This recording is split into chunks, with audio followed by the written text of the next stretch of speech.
somos nueva creación, porque de modo que si alguno está en Cristo, nueva criatura es, dice tu palabra, Señor. Las cosas viejas pasaron, y he aquí todas son hechas nuevas. Las cosas viejas pasaron, y he aquí todas son hechas nuevas. Gloria a tu nombre, Jesús.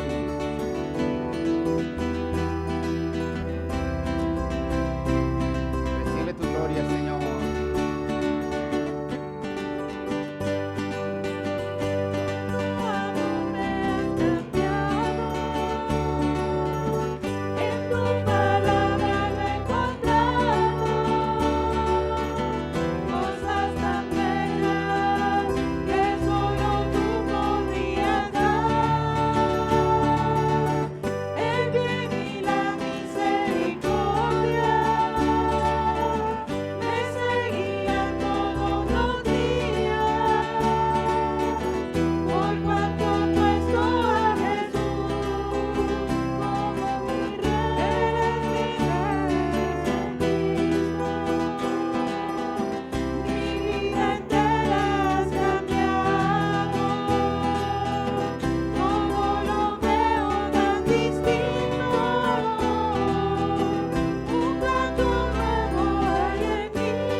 Tu palabra, Señor, y cuando meditamos y pasamos tiempo contigo, siempre habrá un canto nuevo para ti, Señor, porque cuando hacemos estos ejercicios espirituales, Señor, nuestro corazón, todo nuestro ser interior tiene contacto y comunión contigo, Señor, y eso nos vivifica y hace que nuestra alma tenga un canto nuevo para ti, Señor, un canto distinto. Cada día, cada mañana va a fluir, porque desde su interior, dice tu palabra, correrán ríos de agua viva, de una persona que mantiene comunión con el Padre, con el Hijo y con el Espíritu Santo.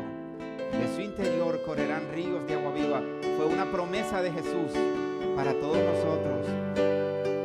Si hay comunión, habrá un canto nuevo para ti, Señor.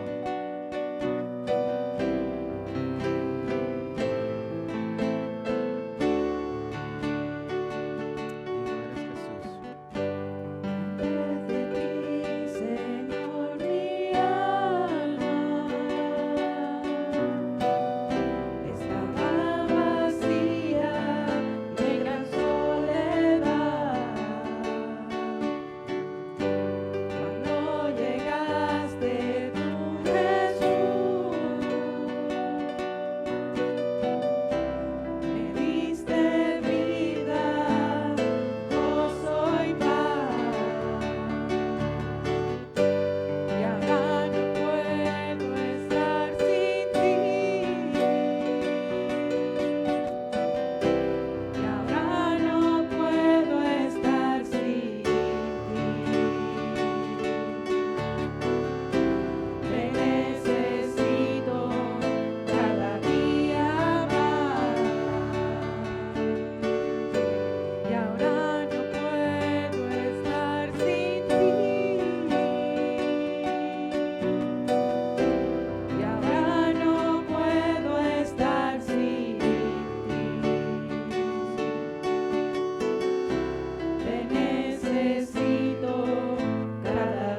solo te necesitamos para aquellas bendiciones tangibles, Señor, sino porque nuestro corazón es engañoso y perverso, dice tu palabra, Señor.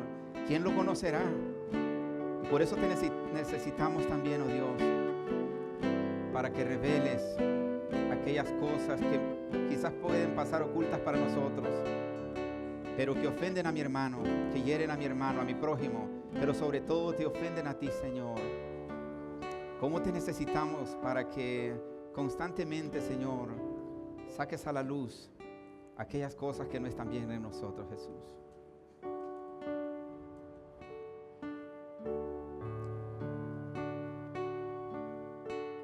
Y a través de tu palabra, Señor, también tenemos muchos ejercicios en los que tú nos hablas, nos exhortas. Y tu palabra realmente es nuestro alimento espiritual. Tu palabra es el pan de vida, Señor. Tu palabra es un medio de gracia, Señor, que nos has dejado. Y es por ello que estamos este domingo y domingo tras domingo en este lugar, alimentándonos todos juntos con tu palabra, Señor, reflexionando en tu palabra.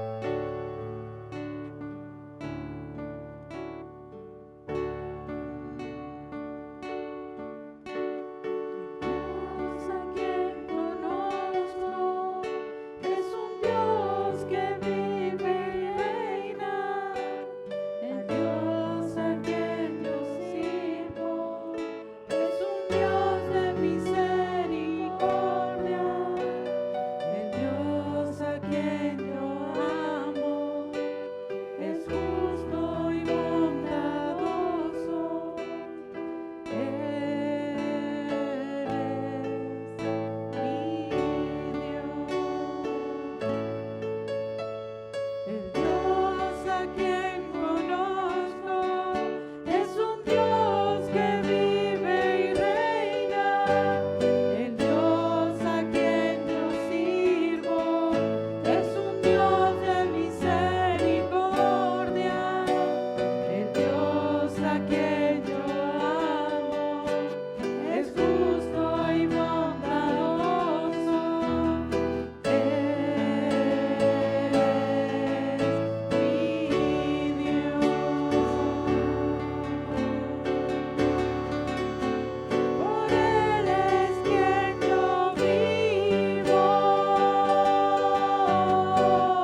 nosotros, Señor, la esperanza es que de esa manera puedes obrar con nuestros seres más amados, con nuestros seres queridos, aquellos que tienen sus hijos no convertidos, sus padres, hermanos, familiares cercanos, esposo, esposa.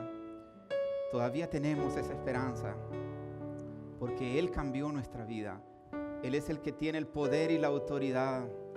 Cuando una persona decide volver a Jesús, decide venir en reconciliación con Jesús, a través de su Espíritu Santo, Él puede transformar las vidas.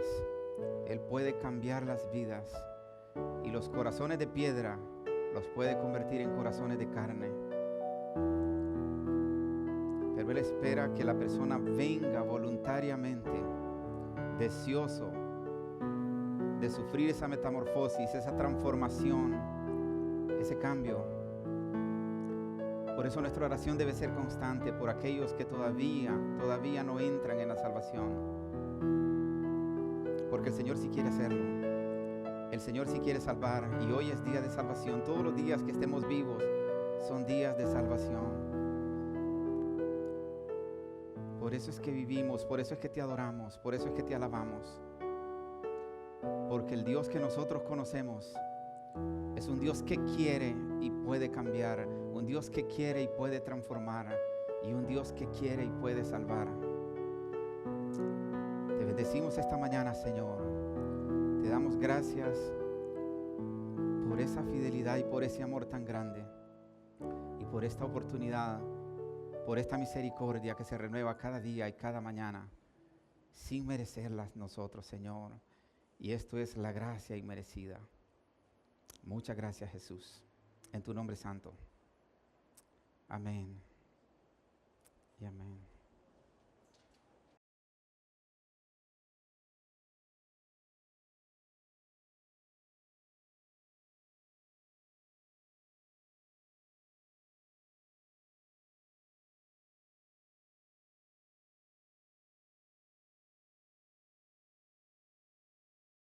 Bueno, de nuevo, saludarles y darles la bienvenida a todos, a las personas que no se habían incorporado cuando comenzamos, igual, bienvenidos. Y qué alegría poder compartir un domingo más la palabra del Señor. Ya hay países donde está prohibido, y eso pues ya muchos lo saben, poderse reunir como nosotros tenemos hoy en día este privilegio y este honor. ¿Y por qué no aprovecharlo? ¿Por qué no disfrutarlo? Porque si el día de mañana nos toca vivir tal situación, vamos a añorar estos tiempos. Y ya que los tenemos hoy, pues con esfuerzo hagamos conciencia y disfrutemos este tiempo con libertad en la presencia del Señor. Quisiera reflexionar junto a ustedes en una plática que tuvo Jesús con sus discípulos, aquellos que le seguían a todo lugar. Quiero recordarles o mencionarles que para este tiempo de que Jesús caminaba por la región de Judea, de Galilea, de Nazaret y de todos estos lugares, los discípulos no solamente eran los 12 discípulos que comúnmente conocemos como los apóstoles, se le denominaba discípulo a todos aquellos que salían de sus casas para ir con Jesús a diferentes lugares. Así que todos los que seguían a Jesús les denominaban discípulos. Así que este grupo cercano, que iba con Jesús a todos lados, llegó aproximadamente a unos 200 personas. Un grupo cercano. Si en Lucas habla en un momento dado que a 70 de ellos les dio una misión y los envió por ahí a predicar. Pero en un momento Jesús se detiene por amor a sus vidas y a sus corazones, porque los miraba justificados, pero les sale al encuentro a darles una palabra que Él quería que les llegara al corazón. Y estas palabras siempre solían ser un poquito confrontativas y bastante duras del corazón de Jesús. Así que yo quisiera, junto a ustedes, analizar estos dos versículos del libro de Juan, capítulo 5, versículo 39 y 40. Y dice así: escudriñad las Escrituras, porque a vosotros os parece que en ellas tenéis la vida eterna, y ellas son las que dan testimonio de mí. y no queréis venir a mí para que tengáis vida. Lo quiero leer de nuevo. Escudriñad las Escrituras, porque a vosotros os parece que en ellas tenéis la vida eterna, y ellas son las que dan testimonio de mí, y no queréis venir a mí para que tengáis vida. Los judíos eran personas estudiosas de las Escrituras. El contexto de estos dos versículos está en el versículo 37, que no lo tengo proyectado, no lo vamos a leer, solo que ustedes, si tienen tiempo, lo escudriñan en su casa. Pero el versículo 37 dice en una de sus partes: y no tenéis su palabra morando en vosotros. Contrasten con lo que dice el texto acá. Y no tenéis su palabra morando en vosotros, o sea, morando en vosotros. Porque a quien Él envió vosotros no creéis. Pero lo interesante es que el apóstol Juan, que escribe su carta muchísimos años después de todos los acontecimientos de Jesús, y era un hombre que vivió todos los eventos que tuvieron que ver con Jesús en su paso por la región de Judea, o por la tierra, mejor dicho. Juan era un testigo fiel de esto. Entonces, desde el inicio, desde el capítulo 2, Juan viene diciendo a las personas que se van agregando a este grupo que seguía a Jesús. Y si los tuviésemos que analizar por lo que mirábamos en las reuniones, parecían ser personas fieles que amaban a Jesús. Pero como Él conocía los corazones, se atrevió a platicar con ellos, y por eso menciona estas palabras. Quiero tomar unas verdades que se desprenden de estos dos versículos y que nos van a ayudar a reflexionar. Y la primera es justamente lo que les estoy mencionando. Los judíos estudiaban diligentemente las Sagradas Escrituras. Es más, aparte de que iban los días de reposo o los días de fiesta a la sinagoga para que expertos desmenuzaran pasajes de la Biblia para poder entenderla, los padres varones tomaban a sus hijos todos los días, a sus hijos varones, e iban por el camino hacia el campo, y ya desde la mañana elegían qué tema iban a tratar en el trayecto del camino, cuando estuvieran trabajando y cuando viniesen de regreso a su casa. Y la madre tomaba a las hijas mujeres, y como ya se habían puesto de acuerdo con el esposo, ella hacía lo mismo. Mientras hacían el quehacer de la casa, estaba enseñándoles a sus hijas las Sagradas Escrituras. Y cuando regresaba el padre del campo, con sus hijos varones, tenían los altares familiares de oración y volvían de nuevo a reflexionar en toda la enseñanza del día. Entonces, ¿por qué dice escudriñar las Escrituras? ¿Por qué Jesús está diciendo escudriñar las Escrituras? Quiero decirles que la Biblia originalmente estaba en hebreo, después en griego, y del griego han tenido que hacerse transliteraciones o traducciones a los diferentes idiomas. La mayor parte de los estudiosos de la Biblia, los teólogos de la Biblia, coinciden que el verbo no está en imperativo o no se desprende del original griego en imperativo, sino en presente indicativo de acción continua. O sea que la traducción más bien sería: ustedes que escudriñan las Escrituras. Ustedes que escudriñan, porque Jesús sabía que ellos escudriñaban las Escrituras. Lo comprueba después el apóstol Pablo en 2 de Timoteo capítulo 3, versículo 15. Y que desde la niñez, le dice Pablo a Timoteo, has sabido las Sagradas Escrituras, las cuales te pueden hacer sabio para la salvación por la fe que es en Cristo Jesús. Así que Pablo no está diciendo aquí nada nuevo. Pablo solo está recalcándole a Timoteo lo que era un hábito, lo que solían hacer los judíos siempre: estudiaban, escudriñaban las Escrituras. Entonces, la primera verdad que sacamos de este texto es que Jesús no está contradiciendo o no está ignorando que los judíos conocen la palabra. Es más, que son dedicados a estudiar la palabra, que son diligentes desde la ley de Moisés o desde todos los tiempos que el pueblo de Israel fue constituido en un pueblo o en una nación. Ellos siempre fueron diligentes para estudiar, para leer, para escudriñar las sagradas escrituras. Entonces quizás dirán ustedes, ¿por dónde viene entonces la reflexión? Justamente por ahí. Segunda verdad es que escudriñaban las escrituras para encontrar vida eterna.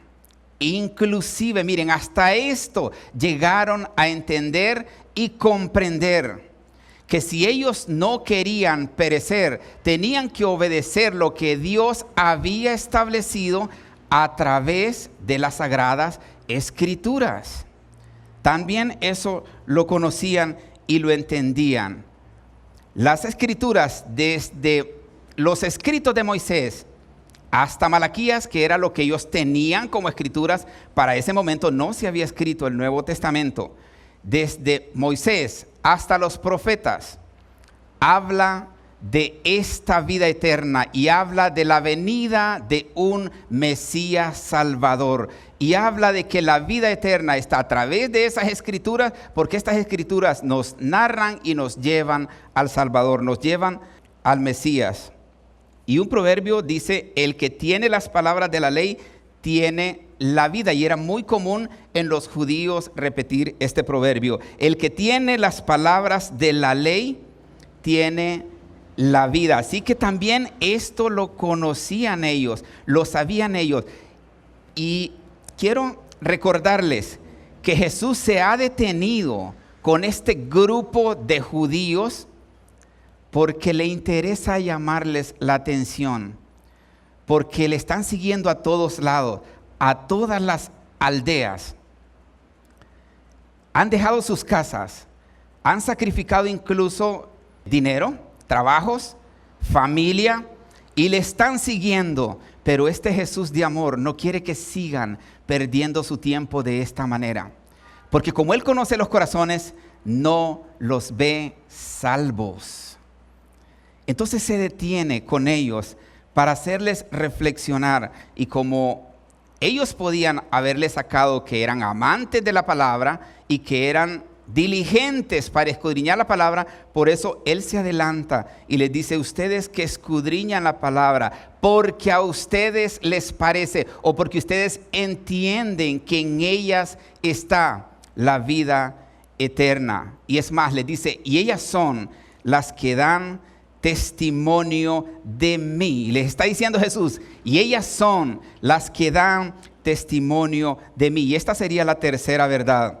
El Antiguo Testamento da testimonio de Jesús. Y un famoso escritor decía, el verdadero valor de las escrituras reside en ese testimonio que precisamente dan de Cristo. Lo repito, el verdadero valor de las escrituras reside en ese testimonio que precisamente dan de Cristo. Y otro escritor también decía, las escrituras del Antiguo Testamento, que era lo que tenían los del tiempo de Jesús, las escrituras del Antiguo Testamento son el testimonio del Padre con respecto al Hijo.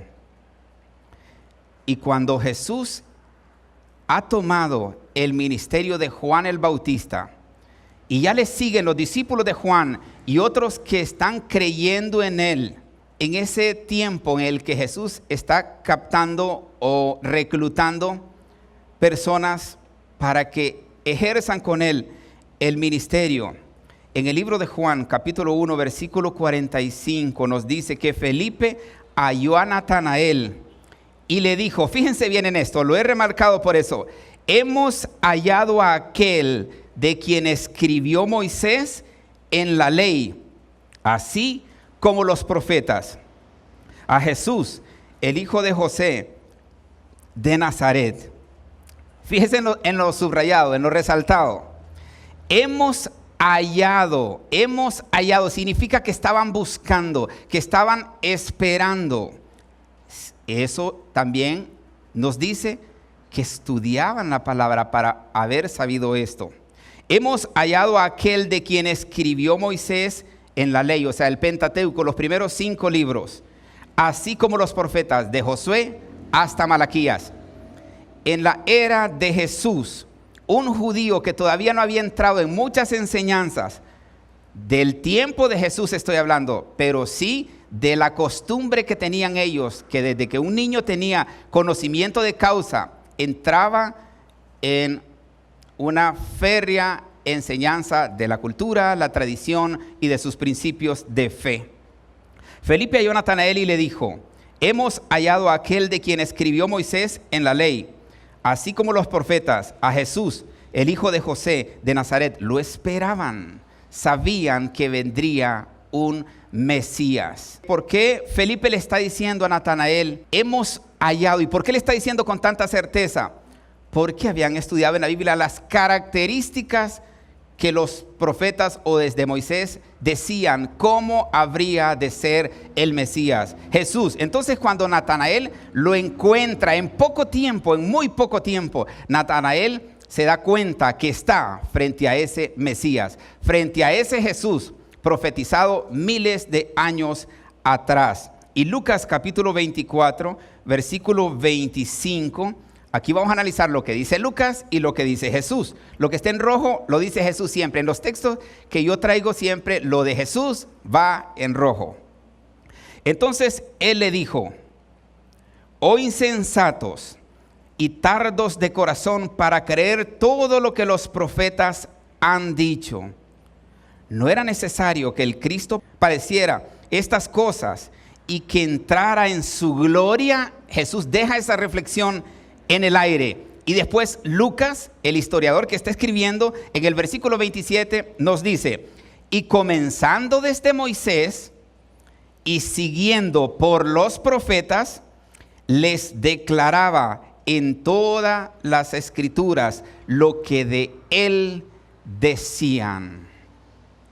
Y comenzando desde Moisés, nos está diciendo Lucas, después de la reflexión que deja planteada Jesús, y comenzando desde Moisés y siguiendo por todos los profetas, les declaraba, nos cuenta Lucas, les declaraba en todas las escrituras lo que de él decían. Así que el Antiguo Testamento, esta es la tercera verdad que estamos reflexionando de estos primeros textos que leímos. El Antiguo Testamento da testimonio de Jesús. Y otro escritor decía: es terrible pensar que las personas, aún con las escrituras en sus manos, pudiesen ser tan ciegos. Lo repito, es terrible pensar que las personas, aún con las escrituras en sus manos, pudiesen ser tan ciegos. Jesús está dialogando con sus discípulos amados que le están siguiendo y que han dejado cosas para seguirle, y quiere llegar a su corazón y les dice: ustedes que escudriñan las escrituras porque les parece que en ellas está la vida eterna, y en efecto ahí está la vida eterna, y ellas son, les dice Jesús, las que dan testimonio de mí. Y la cuarta verdad es que Jesús en efecto es la fuente de vida eterna. Hay un texto muy conocido que dice: yo soy el camino, la verdad y la vida. Yo soy el camino, la verdad y la vida. Y estoy segurísimo que ustedes saben ya de dónde queda. Nadie viene al Padre si no es por mí. ¿Y qué creen? Los judíos también entendían eso. Por eso Felipe le dice: lo hemos encontrado. O sea, va corriendo y arrastra a esta persona, Natanael, porque esta es una noticia que merece la pena detenerse en ella. Por eso le dice: hemos encontrado al Salvador. Pero Jesús es la fuente de vida eterna. Juan capítulo 2, versículo 11 dice: este principio de señales, y quiero decirles que aquí fue después de que Jesús convirtió el agua en vino en las bodas de Caná. Este principio de señales hizo Jesús en Caná de Galilea y manifestó su gloria. Y sus discípulos, o sea, todos los que le seguían, creyeron en él. Y sus discípulos creyeron en él. Quiero también recordarles, porque yo otras veces lo he mencionado, que cuando la Biblia habla de creer, del griego se traduce como compromiso, comprometidos con la causa de Cristo. Pero ¿por qué Jesús está acá reflexionando con ellos? Porque lo que decía el versículo 37, lo que les hacía referencia al contexto, y vosotros no tenéis su palabra morando en vosotros. O sea que intelectualmente los judíos le rebatían cualquier cosa de la Biblia. Lo que usted quisiera explicarle a un judío, ellos ya se lo sabían. ¿Y por qué les decía al inicio que yo quiero que reflexionemos todos juntos en esto? Porque por lo menos en nuestro medio, y me atrevo a decir que en esta congregación, a todos, yo no sé si estoy siendo exagerado con esto, pero yo sí creo que a todos nos queda claro el mensaje de la salvación, el evangelio de la salvación, el mensaje del arrepentimiento, el mensaje de la conversión. Cuando Jesús iba a diferentes lugares, la gente quería estar con él. Y la gente se desvivía por estar en las reuniones donde iba a compartir Jesús. Y aunque incluso en ese momento él no se tirara un mensaje, una enseñanza, un discurso, una conferencia, la gente simplemente querían estar donde él estaba. Y aquí se los pongo en estos textos. Y por eso les leía Juan 11.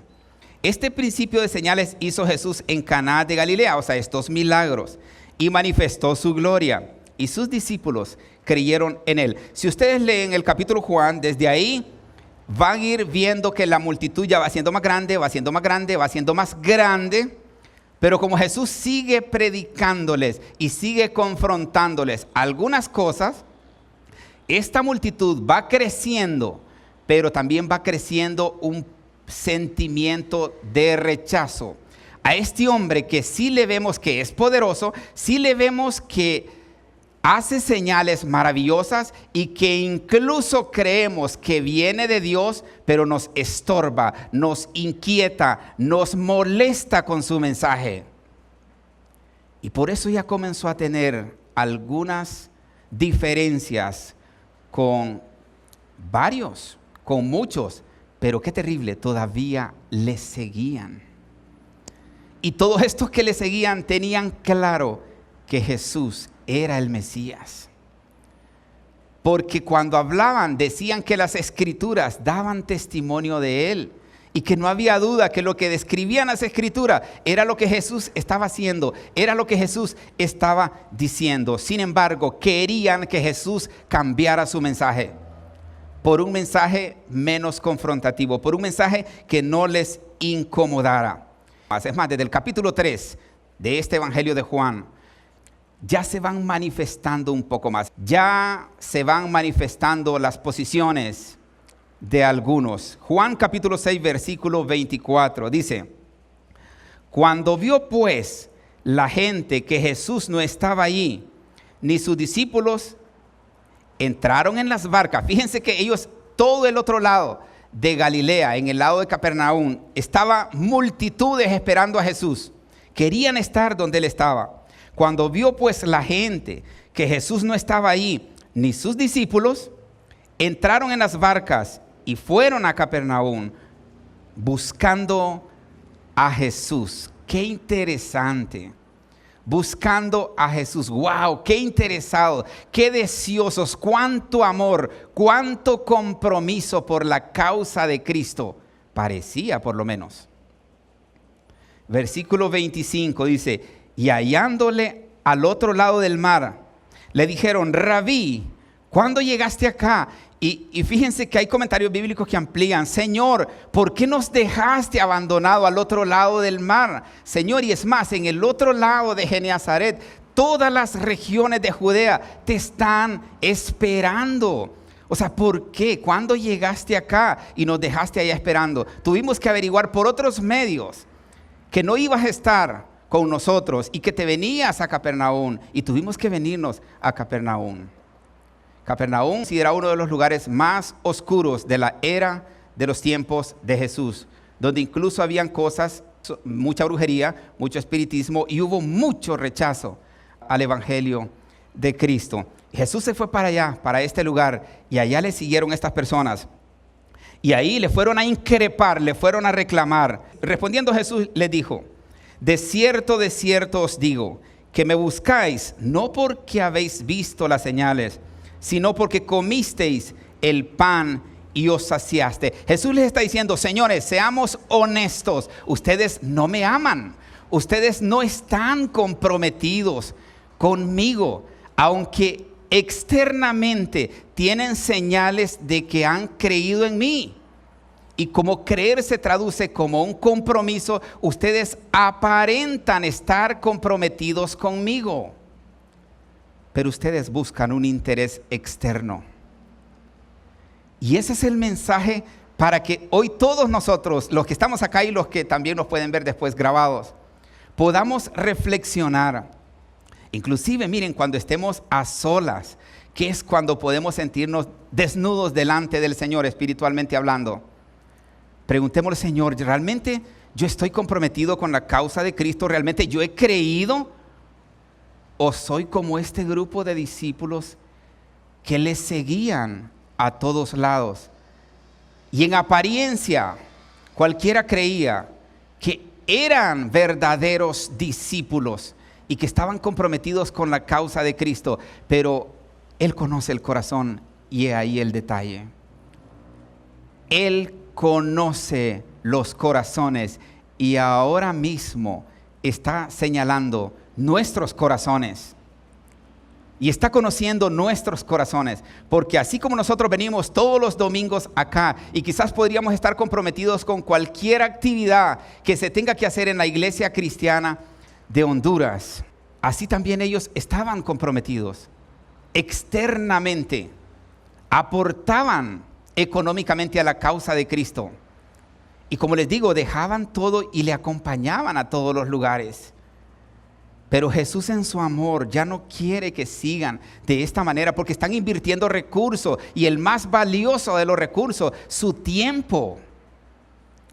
Y Jesús quiere que si van a seguir con Él, que sea siendo salvos. Y por eso les dice: señores, ustedes escudriñan las Escrituras.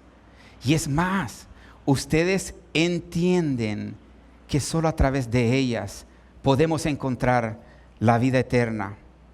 Y esto más, le dice Jesús: ustedes saben que ellas dan testimonio de mí, porque yo soy la vida eterna. Y la verdad número 5, conocer la verdad y no tener la vida eterna. Y alguien escribió al respecto: la verdadera razón por la que las personas no reciben al Salvador no es porque no puedan comprender el Evangelio. La verdadera razón por la que las personas no reciben al Salvador no es porque no puedan comprender el Evangelio. Yo les aseguro que ahorita nosotros salimos a la calle y le preguntamos a cualquier persona si ha escuchado hablar de Jesús. Yo les aseguro que nos va a decir que sí, del pueblo donde sea, del rincón del país donde sea, de la aldea que venga, va a decir que sabe quién es Jesús de Nazaret. Y es más, hasta le puede hacer una reverencia cuando usted comience a hablarle de Jesús, porque entienden que Él murió por todos nosotros y murió para salvación. Conocen la verdad, entienden la verdad. Este grupo de personas que seguía a Jesús no eran salvos tristemente, y le seguían. Por eso este escritor dice: la verdadera razón por la que las personas no reciben al Salvador no es porque no puedan comprender el Evangelio. Y como atrás mirábamos en un pasaje de Jesús que les decía, cuando dijo: de cierto os digo, que ustedes no me siguen o no han venido acá porque creen en mí, porque han visto las señales, sino porque han comido y se han saciado. Y es que el contexto de ese versículo fue la alimentación de los 5,000. El milagro de los 5,000. Y el texto que estaba leyendo anteriormente fue el milagro en las bodas de Caná. Entonces Jesús, haciendo referencia incluso a lo que decía al inicio, que Él estaba haciendo señales, prodigios, y que todos al ver eso decían, es el Mesías. Es el Mesías, Él es Jesús, el prometido es de Moisés, del cual hablaron todos los profetas, es Jesús. Lo tenían claro, lo entendían, es más, lo creían, porque por eso les ponía el versículo 11 del capítulo 2 de Juan. Y desde ese momento dice, los discípulos creían en Él, o sea, creían en las Escrituras, en que Él era el Salvador, pero no hacían lo que Él decía. Qué terrible. Y por eso es que quisiera que esta reflexión fuera para todos y que todos nos quedáramos con esto, porque ya viene Semana Santa y la gente se pone tan sensible en Semana Santa que le ponen una película en miércoles o el jueves santo, viernes santo, y lloran, comiendo palomitas y hasta se atoran, se las meten todas de un solo, porque les entra ansiedad al ver cómo laceran a Jesús, cómo lo lastiman y cómo le dan con el azote y toda esa cuestión. Pero salen de ahí y nada pasó. Siguen haciendo que el corazón de Jesús se duela, se lastime. Y por eso yo quisiera que nos fuéramos con esta reflexión profunda. Yo realmente estoy comprometido con la causa de Cristo. O sea, estoy dispuesto a abandonarlo todo por su causa. ¿O es como estas personas que buscaban satisfacer necesidades? Hoy en día muchas personas están corriendo a las iglesias, ya sea porque sus matrimonios están en problemas, a veces las esposas pidiendo oración por el esposo o viceversa, el esposo pidiendo oración por la esposa, sin escudriñarse él o ella. Y a veces el que viene a pedir auxilio, a veces es el problema. Pero como siempre queremos ver al otro, como pasó con Adán, como pasó con Eva. Y este es el asunto. Yo quisiera que nos lleváramos estas reflexiones. Y el versículo 40 tiene la última verdad, la número 6.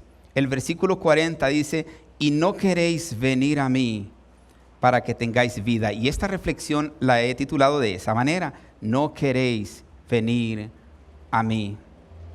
Y no queréis venir a mí. Y no queréis venir a mí. El texto dice, para que tengan vida.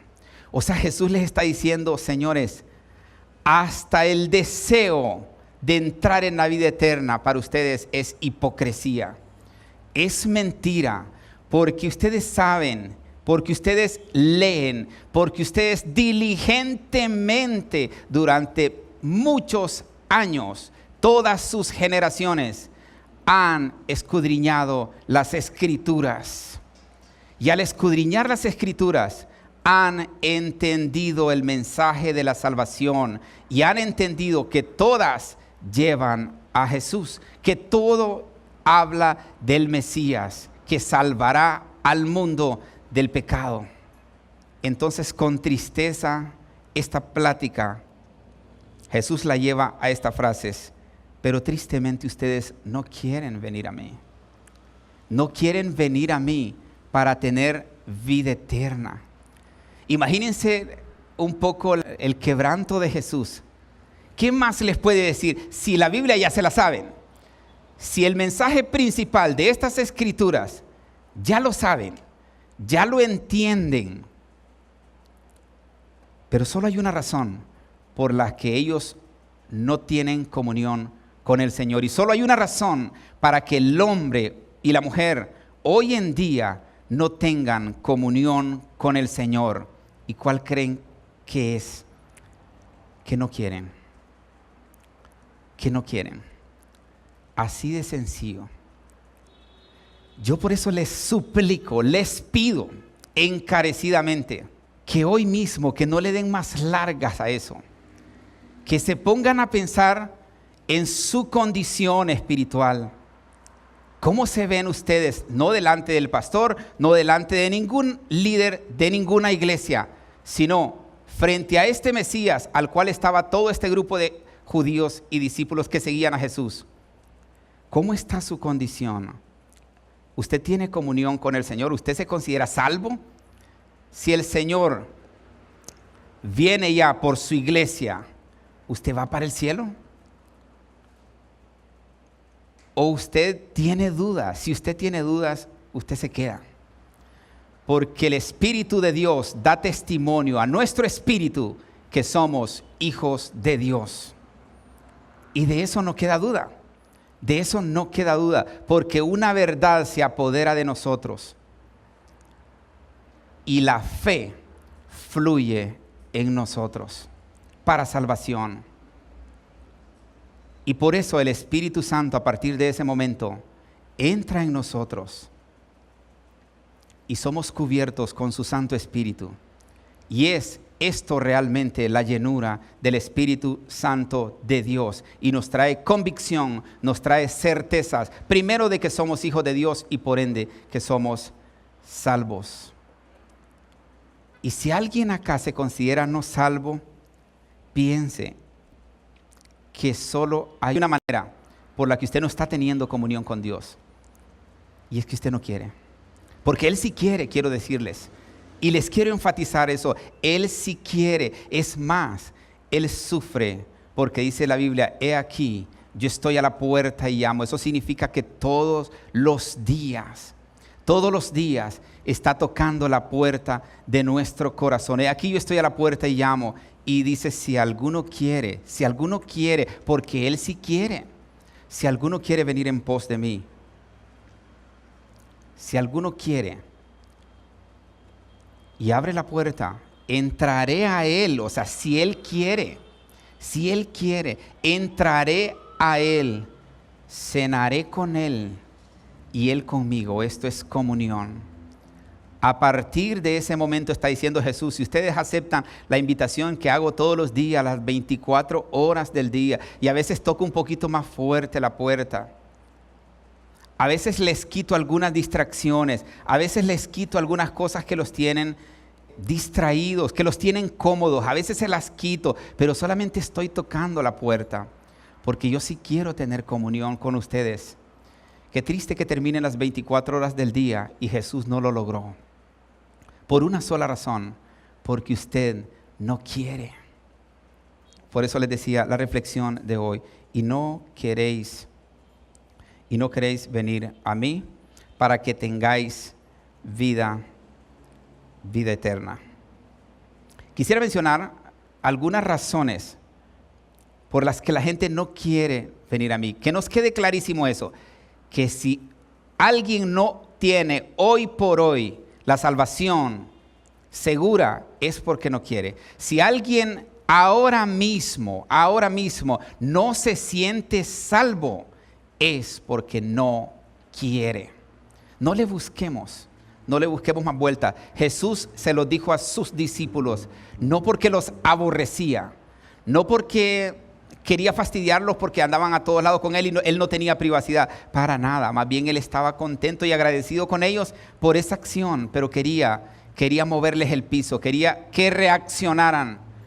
Y les dijo todas estas cosas. Ustedes escudriñan la Biblia, ustedes saben que a través de ellas está la vida eterna. Hay vida eterna porque ellas dan testimonio de mí, yo soy la vida eterna. El problema es que ustedes no quieren. Yo a veces cuando me quedo meditando en la palabra, sabiendo el inmenso amor de Jesús para el pecador y para el que no es salvo, a veces mi mente vuela en imaginación a un Jesús quebrantado. A veces yo siento que Jesús, cuando la gente se iba, y como Él conoce los corazones, Él sabía que se iban igual. Yo creo que Jesús lloraba por el amor inmenso hacia las personas, hacia usted y hacia mí. Y cuando Jesús logra ver un chispazo en usted que se interesó por él. Ya me imagino el regocijo, el júbilo en el corazón de Jesús, porque aparentemente hay alguien que se quiere salvar. Pero cuando Jesús expone una verdad que golpea, se van, porque no quieren. Y esta razón, número 1, es porque voluntariamente han decidido rebelarse contra Dios. Han decidido estar permanentemente en oposición a la voz de Dios. Y un poco más de contexto, nos vamos hasta el versículo 38 del capítulo 5, del cual estamos reflexionando esta mañana. Capítulo 5, versículo 38 dice: ni tenéis su palabra morando en vosotros, porque a quien él envió, vosotros no creéis. Ni tenéis su palabra morando en vosotros. Este era el punto. Eran expertos en exponerla, en enseñar, en hablar, en debatir, en discutir, en razonar acerca de la palabra, pero todo era capacidad intelectual. Pero esa palabra no bajaba al corazón, porque cuando esa verdad desciende al corazón, ese corazón se quiebra en humillación, y el alma se vivifica, porque en un corazón quebrado, ese es un corazón contrito, y al corazón contrito el Señor no desecha. Eso decía David: al corazón contrito y humillado no desechas tú, Señor, no desechas tú.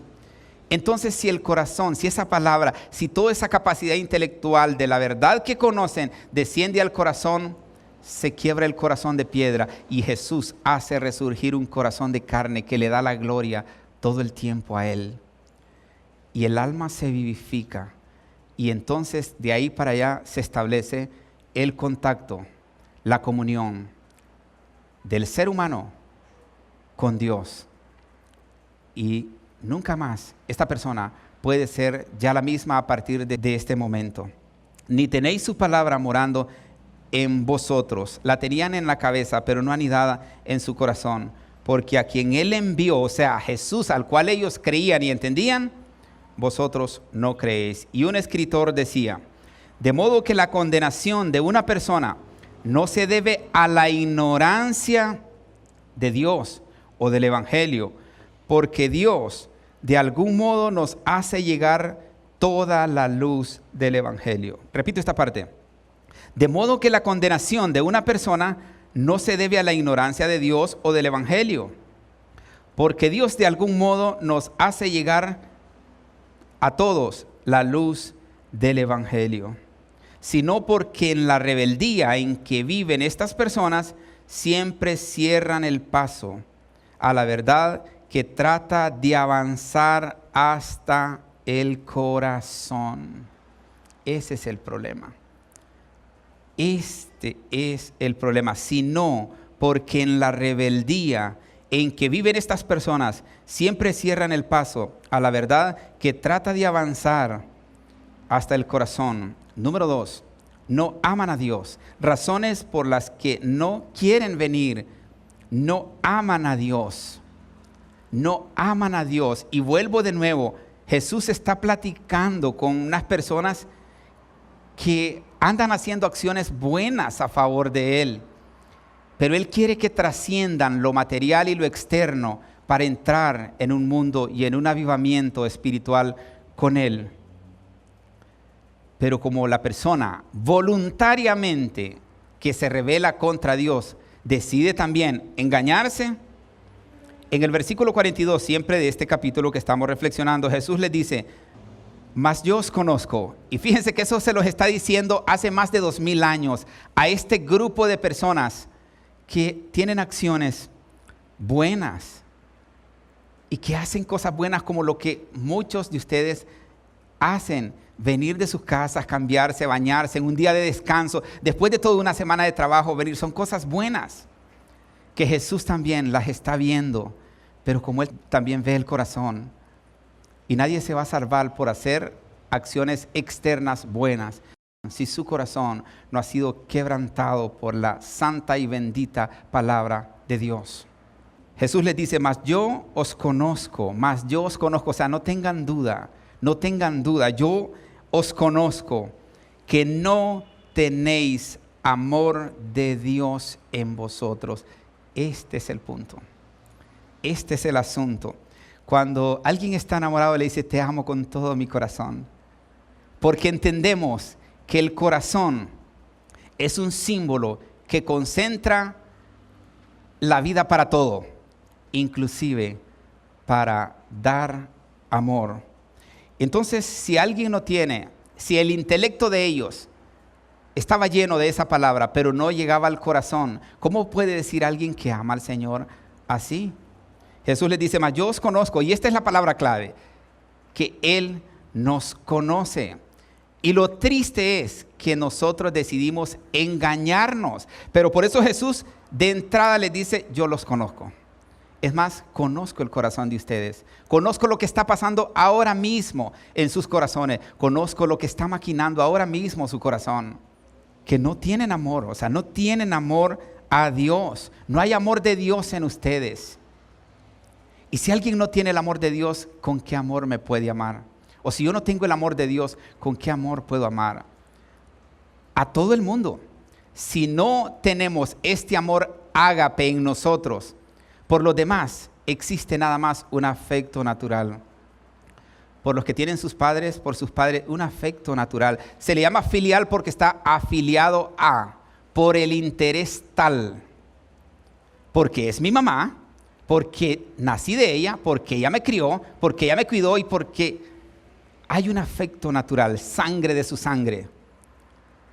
Al esposo, a los hijos y así sucesivamente. Si usted no tiene el amor de Dios morando en usted, usted siente por los demás afecto natural. Cuando usted tenga a Jesús en su corazón, usted va a poder amar con este amor desinteresado.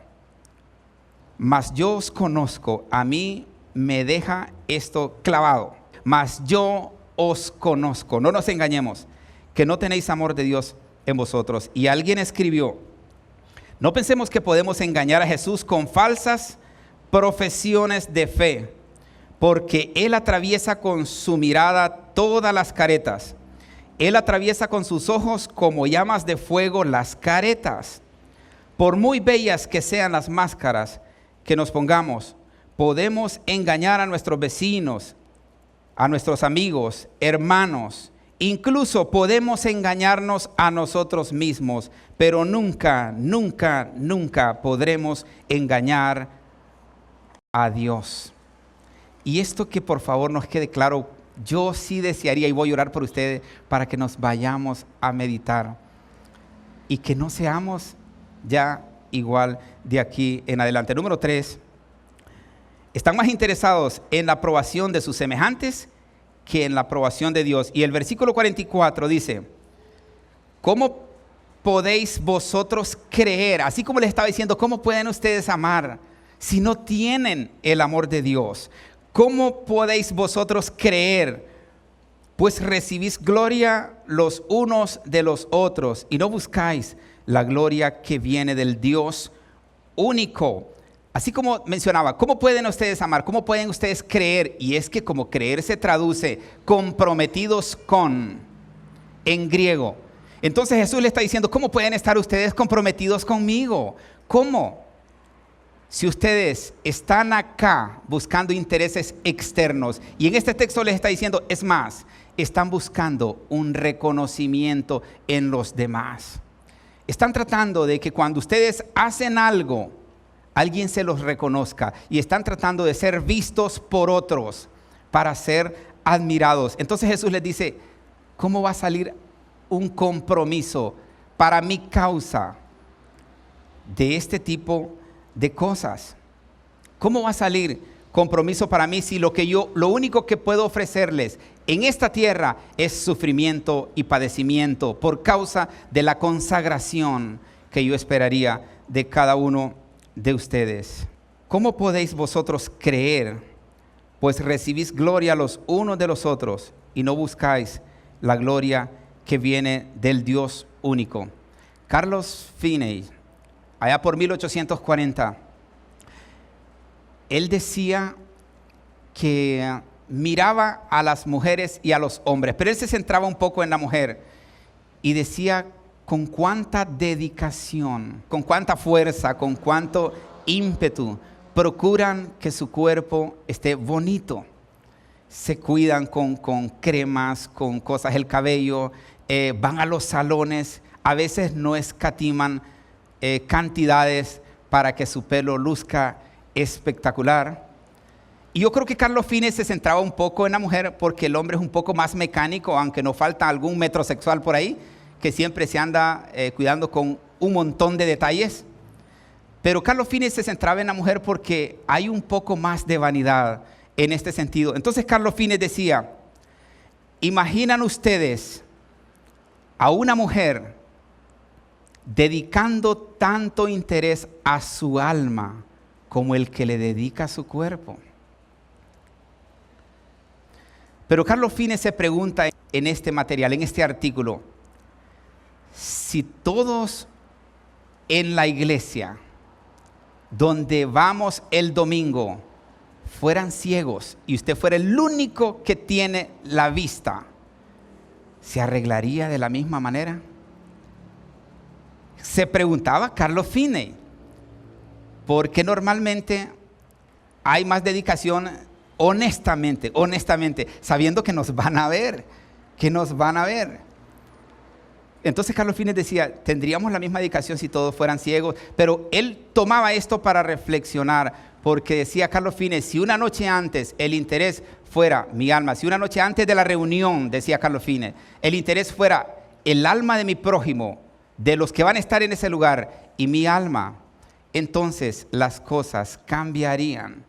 Habría más dedicación en meditar, en reflexionar todo un día antes. Por eso los puritanos fueron rechazados, porque los puritanos 24 horas antes de una reunión, ya sea de ayuno, de oración, de meditación de la palabra, ellos perdían contacto con todas las personas. No puedo decirles que apagaban el celular porque fue en el año 1600, creo que no había ese sistema de comunicación. Pero ellos trataban de desconectarse de todo el mundo y entraban en cubículos secretos y le decían, Señor, henos aquí, porque mañana me voy a exponer ante mis hermanos. Y se tiraban al suelo y le decían, Señor, y suplicaban todas esas 24 horas, decían, Señor, límpianos, Señor, purifícanos. No permitas que en un instante sea tropiezo para una alma eterna, para una vida que se va a perder. Y Señor, ayúdanos, purifícanos, santifícanos, límpianos. 24 horas antes, imagínense, todos llegando a esa reunión de esta manera. ¿Cómo podéis vosotros creer, Jesús reunido con estos discípulos? Pues recibís gloria los unos de los otros y no buscáis la gloria que viene del Dios único. Adam Clarke, año 1700, decía, estas personas, al igual que muchos hoy en día, que no vienen a Jesús porque están más interesados en la aprobación de sus semejantes que en la de Dios, prefieren perder sus almas. Qué terrible, año 1700, prefieren perder sus almas antes que perder su reputación ante los demás hombres. Y la cuarta verdad sería que amaron más las tinieblas que la luz. Juan 3:19 dice, y esta es la condenación. Ojo, Juan dice, y esta es la condenación. Que la luz vino al mundo. ¿Quién era la luz? Jesús, del cual ellos entendían.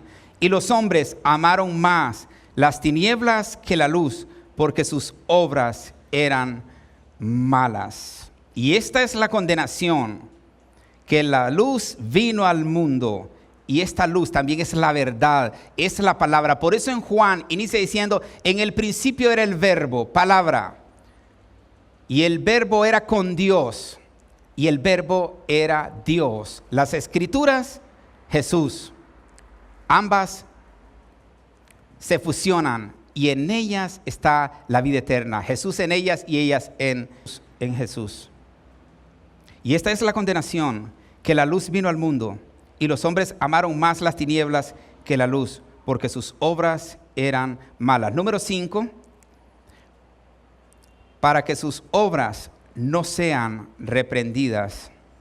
Por eso está diciendo que amaron más las tinieblas que la luz. Juan 3:20 dice, porque todo aquel que hace lo malo aborrece la luz y no viene a la luz, para que sus obras no sean reprendidas. Y el capítulo 2, versículo 24 de Juan dice, pero Jesús mismo no se fiaba de ellos. Qué terrible. Y esto nos lo está contando Juan. Pero Jesús mismo no se fiaba de ellos y andaban con él para todos lados. Pero Jesús no confiaba en ellos. Pero Jesús mismo no se fiaba de ellos porque conocía a todos. Y no tenía necesidad de que nadie le diese testimonio del hombre, pues él sabía lo que había en el hombre. Y en el último versículo del capítulo que estamos reflexionando, capítulo 5, el versículo 43, dice, yo he venido en nombre de mi Padre y no me recibís. Si otro viene en su propio nombre, a ese sí le recibiréis. Y fíjense que Jesús ya aquí ya les está profetizando. Les está diciendo, primero les explica todo. Ya hemos desmenuzado todo el capítulo basándonos en 2 textos. Jesús les dice, les aclara que ellos ya saben, que ellos ya conocen, que ellos entienden, que ellos no están engañados y que Él también ya los conoce. Entonces Jesús aquí ya les profetiza y les dice, yo he venido en nombre de mi Padre, algo que ellos ya lo sabían. Y no me han recibido. Jesús les está diciendo, ustedes todavía no me han recibido, ustedes no son convertidos, ustedes no son salvos. Pero si otro viene, y esto es lo terrible, y este es el grave peligro, cuando Jesús se sacude las manos, por eso en Isaías dice, buscad a Jehová mientras pueda ser hallado, llamadle en tanto que está cercano. Y esto significa que hay un momento en el que Jesús se distancia de aquellos que ya no quieren, que no hay manera. Entonces son entregados a sus concupiscencias y a lo que el diablo quiera hacer con ellos, tristemente. Entonces por eso aquí Jesús les dice, ustedes no creyeron en mí, tristemente. Termino de hablar con esto, les dice Jesús. Termino con esto. Ustedes saben todo, conocen todo, yo los conozco a ustedes también, pero no quisieron recibirme. Perfecto, va a venir otro en el cual ustedes sí van a creer. Y miren, si ustedes estudiaran la historia extra bíblica, a partir de ahí este pueblo ha trastrabillado y ha rebotado y ha sido maltratado. Ustedes recordarán el Holocausto cuando Hitler, este pueblo ha sido estrujado, ha sido dividido y hasta el sol de hoy no creen en él. Hasta el sol de hoy no creen en él. Por eso a lo suyo vino, a lo suyo, a salvar el mundo. Pero los suyos, su pueblo, no le recibieron. Pero a los que le amaron, y ahí podremos estar usted y yo, si usted quiere, porque como hemos hablado, solo eso impide tener comunión con Dios, que usted quiera o que no quiera. A los suyos vino y los suyos no le recibieron, pero a los que le amaron y creyeron en su nombre, les dio potestad, o sea, les dio poder, les dio autoridad de ser hechos hijos de Dios. Y por eso Juan dice que el Espíritu Santo de Dios le da testimonio a nuestro espíritu de que somos hijos de Dios. Y eso nos debería de dar convicción. En el último texto que voy a leer, Lucas capítulo 9, versículo 23, Jesús nos invita a todos. Jesús nos invita a todos y decía a todos, fíjense que aquí ya no solo está hablando con este grupo, ya es para usted, para mí, para todo el que puede escuchar esto. Y decía a todos, si alguno quiere, porque como no es a fuerza, como lo único que obstaculiza la comunión con Él y la salvación es que usted quiera o no quiera, si alguno quiere, entonces, si alguno quiere venir en pos de mí, niéguese a sí mismo, tome su cruz cada día y sígame. Tome su cruz cada día y sígame. Y quizás en otra oportunidad posterior podamos definir qué significa cargar la cruz para querer seguirla. Pero hoy se los resumo en algo. ¿Qué significa la cruz a la cual Él dice para abrirnos la puerta a todos? Si alguno quiere venir en pos de mí, es consagración total. Demanda de nosotros nada más y nada menos, consagración total. ¿Quiere de ahora en adelante usted que su oración sea escuchada? Porque lamento decirles que si usted no tiene a Jesús en su corazón, sus oraciones no son escuchadas, no son escuchadas. Y yo no lo digo solo para torturarles. Isaías capítulo 59, 1 y 2, léanlo y se darán cuenta. Juan capítulo 9, versículo 31, léanlo y se darán cuenta. Literalmente 9:31 dice, pero Dios no oye a los pecadores, no oye a los pecadores, pero si alguno es temeroso de Dios y hace su voluntad, a este sí oye el Señor. Consagración, consagración, consagración total. Padre, te damos gracias esta mañana, te bendecimos. Y Señor, cada día agradecidos contigo, porque tu palabra es verdad, la suma de tu palabra es verdad. Y cada día, Señor, que nos exponemos a esta verdad o a esta suma de esta palabra, Señor, cada día nuestros ojos son abiertos, pero esto nos condena más, porque a mayor conocimiento, mayor condenación. Pero lo maravilloso es que si alguno quiere, tú le ofreces la oportunidad de tender el puente para que llegue a ti y tener una reconciliación contigo y que su vida, su alma sea regenerada para alcanzar las moradas eternas. Te bendecimos esta mañana, Señor, y mi deseo y mi súplica también esta mañana y todo este tiempo es que tu palabra impacte los corazones, que la escuchen, Señor, que tu palabra no regrese vacía, sino que tu palabra nos lleve a meditar, no a cuestionar, no a criticar, no a renegar, sino, Señor, que nos lleve a un verdadero arrepentimiento, a una verdadera conversión contigo, porque si hasta hoy no se ha dado, solo ha sido por una razón, porque la persona no quiere hacerlo. En tu nombre santo te damos gracias, Señor.